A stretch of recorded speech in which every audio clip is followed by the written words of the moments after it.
Oh, hello there. Right, just checking things out here. It's nice that. I suppose we should do a guided tour of our rehearsals.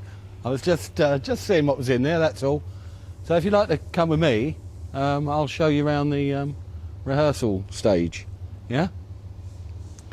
Can't.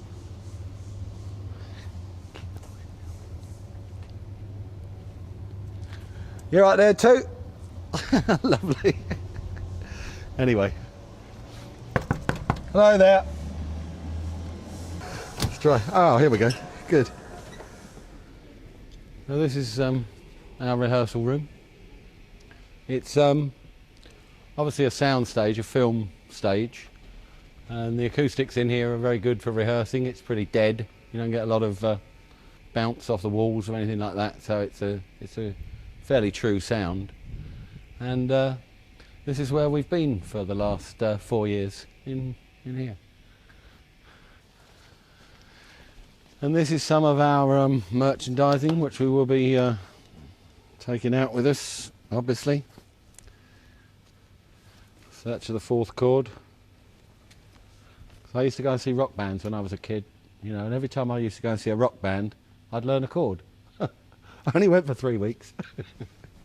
Anyway, In Search of the Fourth Chord, something that's how it came about, sort of thing. And all bits of rock and roll stuff here. This is some stuff from a couple of tours ago, which I think that was particularly good. And that's pretty good as well. I've never seen that actually. Lloyd, guitar, tech. So hello, Lloyd. Hello. Yep. So he works close. He works closely with me on stage, and we utilise most of these guitars. If you'd like to come and have a look, this is basically how it's set up when we play live. So all the guitars are at the ready here. This is my main.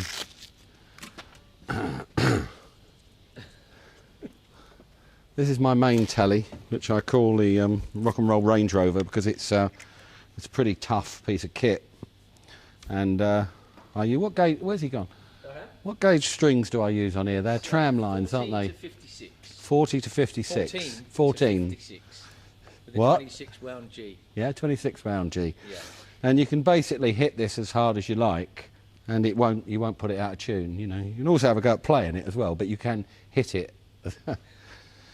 You can hit it as hard as you like, and it's. I've had this for about 35 years, maybe a bit more, and it's never let me down. It's a fantastic piece of kit. I don't know another one like it. And these are basically backup guitars if I do happen to break a string, which is very rare. These are all backups, identical. Well, that's not quite identical, because it's got a facelift on it, which is something that I invented to as a guitar overlay to change the look of your guitar very quickly and simply.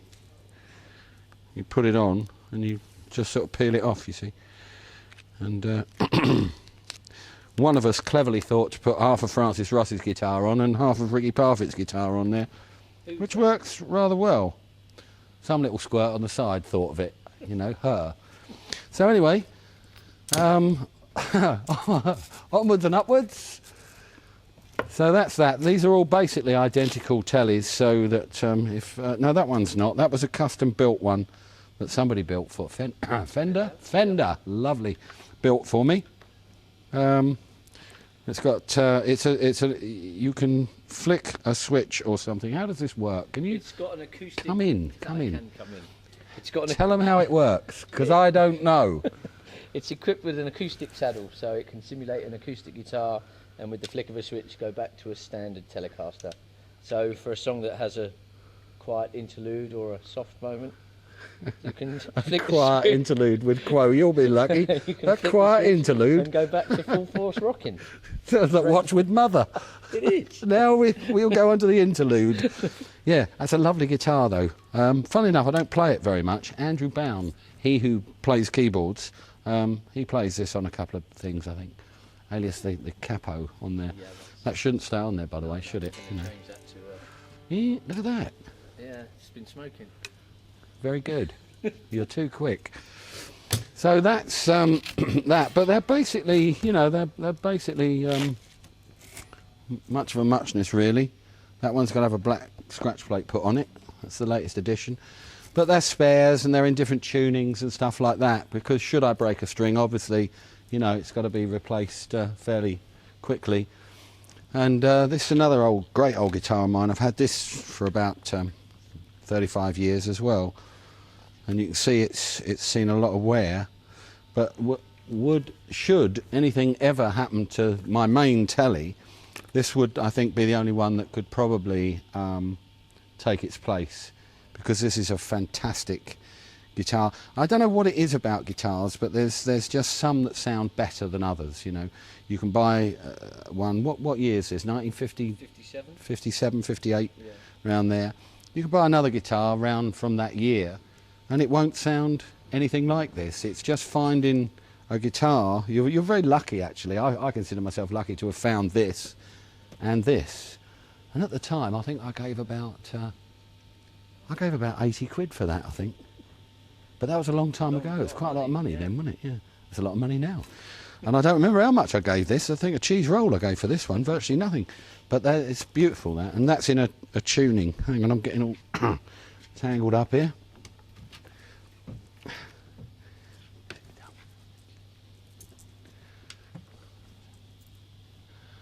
So on to the amps then, okay?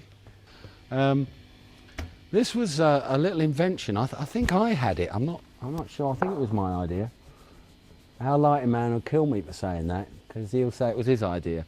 But I thought that instead of having these as sound cabinets, have them as lighting cabinets, and we get a kind of an oriental effect off these reds. And these are called, I think they're called Molfe, and they're really powerful. They're like xenon headlights, you know, and look great from the audience. Well, how do I know that? Because I've only ever seen it on film. But, you know, I suspect people maybe think they're speaker cabinets, and then, of course, they light up. And these are your normal run-of-the-mill. Well, they're not quite run-of-the-mill. They're a bit... Yeah, they've been doctored a little bit to give a bit more output and stuff. And when we started out, my first amp with this band was an AC-15, a Vox AC-15. And it had 15 watts. And if anybody had said to me, I get a lot of this, if anybody had said to me, that I would be using sort of 200, they are 200 watts, aren't they? Possibly. Yeah? I'm not sure. Or an amp of this power anyway, you know, it would have kind of freaked me out years ago. But we use a couple of these, and it's all really rooted to this speaker cabinet here, which is mic'd on one speaker to a feed out the front, which comes out of now about 100,000 watts of PA. And there's also, which nobody knows, and I shouldn't be telling you this, there's a Vox AC30 buried in a case around the back there, which is also mic'd up. So consequently, our sound man can get a stereo mix of both Francis and my guitars. And I think it must be fantastic for the audience. You know, obviously I've never been out there to experience it. The nearest I got to it, I guess, I went and saw the Foo Fighters with my sons a few years ago, and sitting out at Wembley and watching it, and the lights and everything, because I don't go to many concerts these days, and it was just amazing. And I'm sitting there going, look at those lights. And they said to me, Dad, this is exactly what it's like when you lot are on, you know. And it so enlightened me, you know, to actually be out in the crowd and really see, you know, what it's all about. And it was a good moment for me anyway. So yeah, for that purpose, this is really as to look good. I was trying to say aesthetic then, I couldn't. This is just to look good, really, because we only really need one of these. I mean, it's beltingly powerful, and this is Francis's one, obviously, and you know, in terms of miking it up, you know, all the sound is out the front, going to the audience, the best sound. We on stage are relatively quiet. Years ago, this gear used to be up there. You used to have to go up on a tiptoe to get to one of these, and we used to call it the Wall of Death, because every amp was on and it was so loud before we started using the, which we'll get to in a minute, the in-ear system. But basically, so now we've been able to turn down on stage so that the clarity out the front is much better. You don't get overspill into the microphones and things like that from too much volume coming from the back line. And as you've heard, I mean, it's still, you know, it's pretty titsy on there. It's quite powerful. So that's that, and this I know nothing about. I don't even know the geezer who plays it. There's some geezer sits up there. And I don't know anything about this, really. I've nothing I can tell you, except a lot of noise comes off it. And this is some new gear that Rhino's just got. The first time we've used this, and at these rehearsals, and he's there's a thumb. I just found that in my pocket, like you do, you know. Have a thumb in your pocket. He's just got these, and that's sounding really good. So now we've got to try and make them white somehow. I don't know how the makers are going to feel about that, but we've got to try and get these white, obviously, because it looks as if it's got a tooth missing, doesn't it, somehow? But they do sound great, and that's very powerful. And then, again, all this, I don't know anything about this department, really, only that he works wonders with this, and how he does it sometimes, none of us quite know.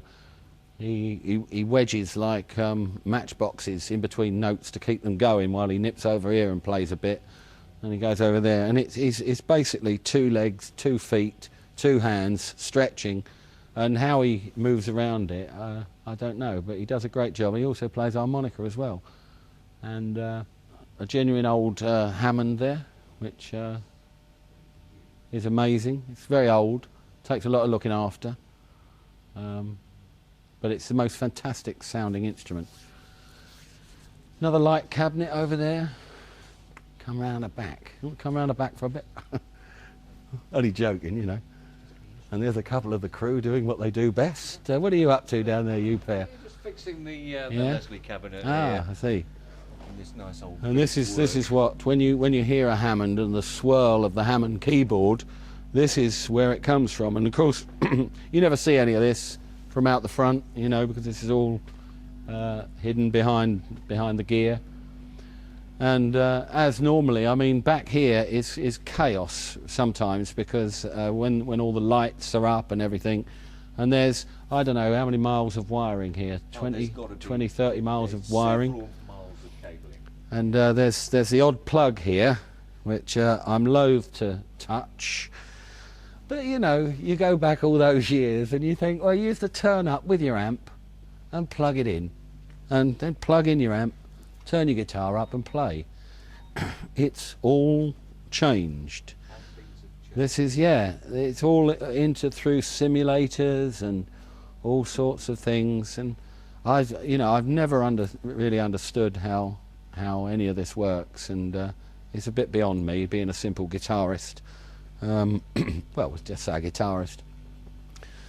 So that's that, and it's just full of you know, voltage changes and everything, and the crew are just incredible. I never understand it, because when, and hopefully we might see in this film at some stage, when all the lights are up and the full rig is up, how they take all this lot down when you see the full light rig is always beyond me. And you get to a gig 500 miles down the road, and there it all is up the next night. It's just quite incredible. I don't know how they do it. I said to one of our crew once, I said, I wouldn't have your job for the world. And he looked at me and he said, no, I wouldn't have yours. That's fair enough, isn't it? Yep. So there's a wheel. Look. See, you've got a wheel on the back there. If you've got nothing better to do, you can play with the wheel. And this is how it looks to him. and thing here which a lot of people probably haven't noticed, but that's to separate so we don't get any spill from the microphones onto the drum mics and stuff like that. And good times from the past there. Look at that. I hope his wife don't see that. Eh? Really good. Yeah.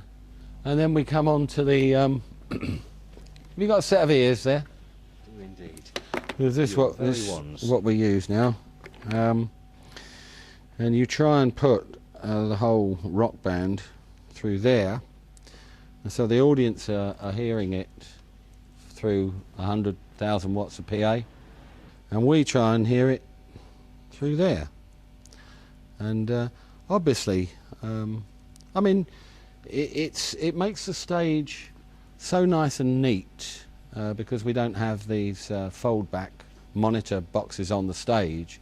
So for the audience, you know, it looks and sounds better because of these. I have my times with these where sometimes I don't get on with them because I've always liked to have it, you know, nice and loud and punchy. And really with these, you can't really go there. You can get so much through there, but you look at all that equipment I've just shown you and you try and put it all through there. It's a bit tricky, but, you know, they work. So really, we have our gig and the audience have theirs. It's really two different shows because we're not hearing it anything like the audience. This is another space shuttle piece of it all, which Tim will no doubt explain to you at some stage. This is the very latest technology, isn't it? It is, certainly is digital technology. This now. used to be 4 times this big, didn't it? At least. In 20 years' At time, least. you'd be able to pack this up and put it in your pocket and walk off with it, I would imagine. Absolutely, absolutely. And you see, I would not have a clue where. I mean, look at that. I have got. What do you do with all that? I'll try and explain to them a little Yeah, later on. yeah, very good. Thespian in him. There. So yeah, and all this. Come and have a look at this. Look at this. It's fantastic. It's all touch screen stuff now. And again, I don't know anything about it, but and all this controls what we get in our Britney Spears ears, rhyming slang. And that's that really. These are lights. I know what they do, and that's about all I know what does on this board. And here we have another one, and this will be the out front sound monitor desk, which controls the 100,000 watts of PA. And again, much like that one, I mean, you know, I don't know how this works. I don't know what he does. It's all rocket science to me, this. But judging by the reaction most nights, I mean, you know, it sounds fantastic out there. And everybody seems to enjoy themselves, much to the credit of our reliable road crew. Oh, and I haven't explained these yet either, have I? This is, well, it does what it says on the tin, really. That stops it all. You've got to be careful not to hit that one by mistake. And that gives off the sound for the kind of, well, the flange sound, really, of the intro of whatever you want and bits and pieces. And that one is a very dangerous button indeed, because if you just want that, if you want to go to 11, that'll take you to 11. If you're already at 10 and you want to go just that bit more, which is nice sometimes. We all know that feeling. We all want to go to 11 sometimes. So that one sends you to 11. And this is the new set list we're trying to put together at the moment. And we've been in here for, what is it, about 4 years now. And it's nearly there. But you can never tell. You can play and play and play, rehearse, rehearse, rehearse. And it's always different when you get it out on stage in front of an audience. The energy is there. You cannot somehow find the energy when you're rehearsing and playing to a wall. People power gives you just energy. Sometimes I don't know where it comes from. But we're just hoping that the fans are going to like this set, and we've yet to try it ourselves yet, but there's a few old favourites in there which I think they'll like. So that's that. Now I shall take you over to my office. This is my office. always have my office at rehearsals, because when you get to my age and you've done 4 or 5 songs, it's nice to come and have a nice old sit down there and have a gander through here. You know, I know what's in there, but I always seem to look through it all the while. And we spend half our life signing these things, and I don't know who they're for, but we must sign about 1 million of those a year. And so this is my little office, which I quite enjoy. And that's that, really. So this is Quo rehearsing.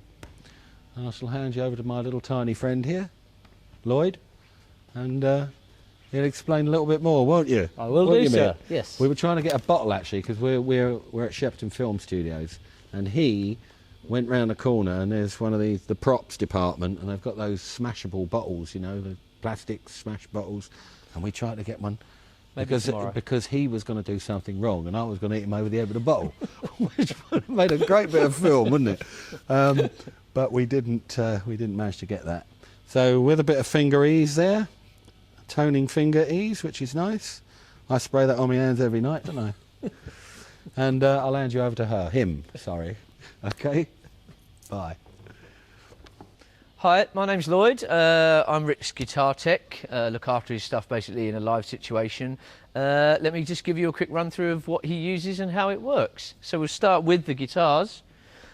So this is Rick's main guitar. I don't know if he's explained. It's basically a 62 Telecaster. Not a lot of originality. We've had the bridge changed many times. It's now kind of a wrap over scenario, just because he hits the guitar so hard, and the string gauge is 14 to 56, which is, you know, a lot heavier than most people would deal with. But it's an old style kind of string gauge, and it suits rhythm playing. It's rock solid. It's a Lindy Fralin pickup as opposed to a Telecaster pickup, which is basically kind of like a hot P90 pickup. It's almost like a single coil Gibson pickup rather than a Telecaster pickup, just to give it that little bit more bite. But it's nice to keep a single coil sound. Most people go down the route of humbuckers these days, or noiseless pickups, but it's just part of the Quo sound is that old 70s single coil pickup. The second guitar that Rick uses for open G songs, Mystery Song, Hold You Back, stuff like that, is a 57 Esquire, pretty much original apart from the bridge, which have just replaced recently because the old one was getting quite sharp and sweated up, so just replaced that with a 6-saddle bridge. This guitar stays in open G tuning and is capoed at the 2nd fret, so it's actually set up for that purpose and that purpose alone. But I think that Rick would see this as being the only substitute for the main guitar if anything, touch wood, were to happen to it. And finally, Rick uses an old a reissue Melody Maker for the song 4500 times. It's basically 2 Bs and then standard tuning from there down, but the string gauge on this is even heavier. This goes a 14 to a 60 because of the low B tuning. It's the only thing that will hold that kind of tuning, being on a short scale guitar. And other guitars we may use occasionally if they try new songs. I try and keep 2 or 3 spares of everything around. But luckily, as I say, with the guitars, it's very, very unusual that he's going to break a string with that kind of gauge. So you know, it's more a case of if they want to try new songs out or try different tunings. But as I say, you know, I have done tours before. I've taken 10, 12 guitars out before, so this is quite nice, quite compact, and it serves its purpose. So if we walk this way, I'll show you the guitar rig and basically explain to you how it works. Both Rick and Francis run very similar rigs, although their styles are very different. The actual guitar rigs are exactly the same. So we start off with the guitar coming into the wireless system. It then routes out to 2 amplifiers on Rick's rig, one being an AC30 and one being a Marshall JCM 800.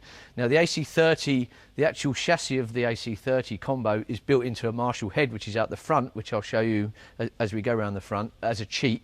And of course the 800 is there. Sitting between the 800 and the 4x12 is a speaker simulator. So in effect, the front of house guy and the monitor guy get 3 signals of guitar. They get the AC30, they get the Marshall signal, and they get a simulator signal, which means they don't have to use the guitar cabinet sound on stage. They can use a simulator signal to get a cleaner or a more bassy sound, depending on what they want to do, depending on the venue.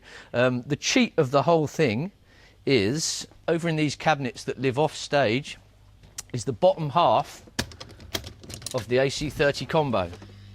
So it's just the speaker cablets of the AC30 combos with a speaker line running from the head on stage.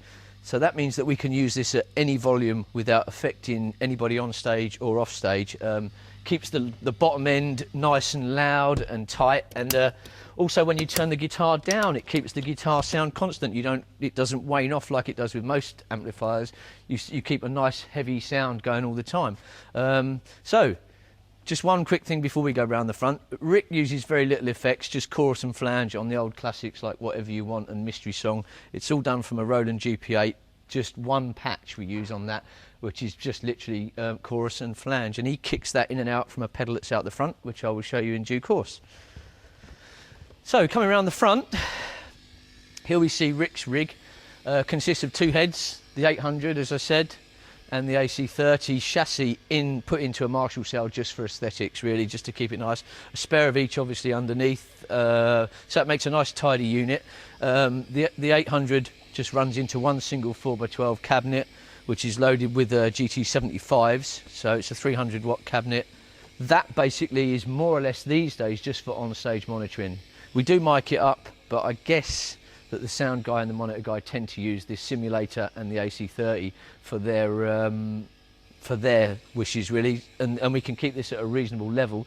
As Rick probably told you in the past, it was phenomenally loud on stage, and they would be deaf by now if they carried on doing it, and so would everybody around them. So it's a nice comfortable level we keep it at, although it is still loud by most people's standards these days. Most people tend to play at small volumes, but one thing we do is the actual gains of the amps are kept down to a minimum, so it's not your heavy metal overdrive type sound, it's more of the traditional British rock sound. So the preamp and the master volume both on about 1 o'clock, which gives you room for, it's not that fizzy gain that you're used to, so it keeps it nice and tight. So if I show you the guitar in action now, so Rick has a control board out here that I have off stage as well, so I can replicate what he does here. So there's a master mute switch which basically just brings in the signal. So at any given time, any problems, any string changes or any guitar changes, he can mute or I can mute, so it's quiet. You don't get any clunks and bells and whistles like you do tend to hear quite often. Rick uses two pedals live, basically, or two effects live. One, the GP8, as I said before, which is just a flanger and chorus.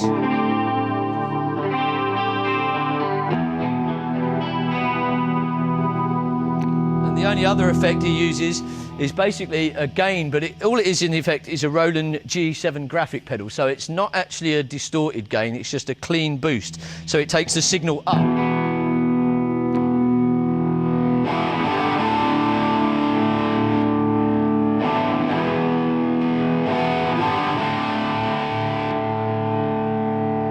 That just gives you a jump in level just for the beginning of Caroline and any pieces where he needs to stand out, because he doesn't play any solos as such, or many solos. And that's basically Rick's rig in a nutshell. One last thing, because Rick plays the guitar with quite a ferocious action, he tends to let go of picks, and we've devised, or over the years they've devised a method of helping him hold onto the pick, which involves putting 4 little holes into the pick with a bradawl and a hammer. Now we've debated the idea of having the picks made with the holes in, but obviously you wouldn't get the knurled edge that you get from putting the holes in. So the last part of my day, after everything is set up and everything's in tune, is just to take a hammer and a bradawl and work my way through about 20 picks, depending on what kind of venue we're playing. He might give away 2 or 3, or he might give away 10. So that's the last part of my day. I find it quite therapeutic to put the holes in things, and when I'm doing this, that means that we're ready to go.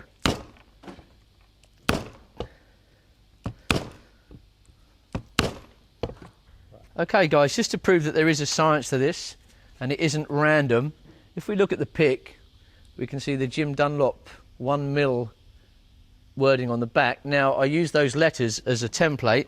The first hole goes in the S of the USA. Second hole goes right in the centre of the N of the word nylon. Third hole goes in the centre of the N of the last letter of the word nylon. And the fourth hole goes between the 1 and the 1mm sign.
Yeah, I'll get that right one of these days. Right, powder chords.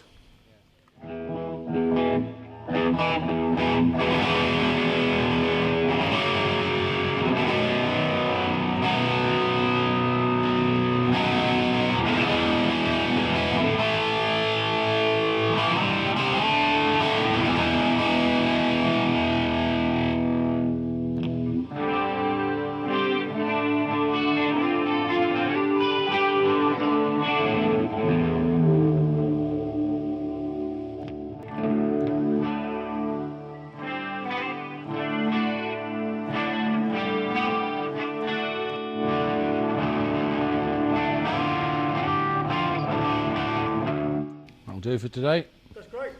Yeah, that's good. So anyway, this, you know, where is he? Lloyd? Oh, there you are. Thank you. Right, there you go. Sorry, I thought I was still attached to it. No, I'm not. We're all right.